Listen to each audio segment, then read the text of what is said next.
بسم اللہ الرحمن الرحیم۔ میں ہوں عنایت اللہ کاشف ایڈوکیٹ اور آپ دیکھ رہے ہیں لیگل انفارمیشن میں خوش آمدید۔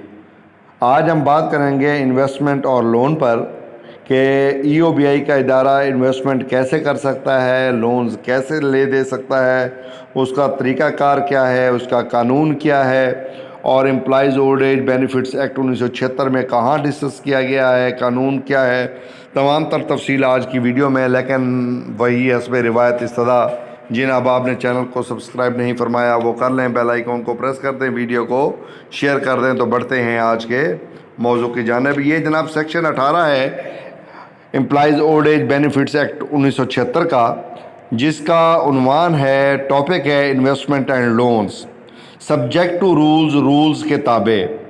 دی انسٹیٹیوشن میں انسٹیٹیوشن کر سکتا ہے، کیا کر سکتا ہے؟ فرام ٹائم ٹو ٹائم، وقتاً فوقتاً، انویسٹ اینی منیز، اپنی رقومات کو انویسٹ کر سکتا ہے، which are not immediately required for expenses, جو کہ فوری طور پر جو ہے ریکوائر نہیں ہیں ایکسپنسز کے لیے، انڈر دس ایکٹ، اس قانون کے تابع، اینڈ مے ری انویسٹ، اور دوبارہ ان کو انویسٹ کر سکتا ہے، ریئلائز سچ انویسٹمنٹ، اور ایسی انویسٹمنٹ کو دوبارہ واپس بھی لے سکتا ہے۔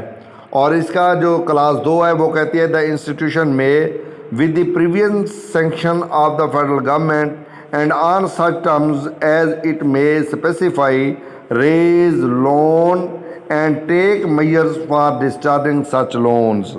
تو ہم اس کو سمجھنے کی کوشش یوں کر رہے ہیں، ادارہ قواعد کے تابع وقتاً فوقتاً کسی بھی رقم کی سرمایہ کاری کر سکتا ہے جو اس ایکٹ کے تحت اخراجات کے لیے فوری طور پر درکار نہیں ہے، اور اس طرح کی سرمایہ کاری کو دوبارہ لگا سکتا ہے یا اسے وڈرا بھی کر سکتا ہے۔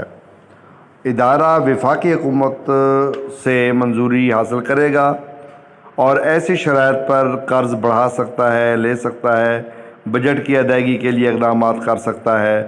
تو یہ تمام تر چیزیں جو ہے وہ انویسٹمنٹ اینڈ لون کے حوالے سے سیکشن 18 میں بیان کی گئی ہیں، جو آپ کے ساتھ اس ویڈیو میں شیئر کی گئی ہیں۔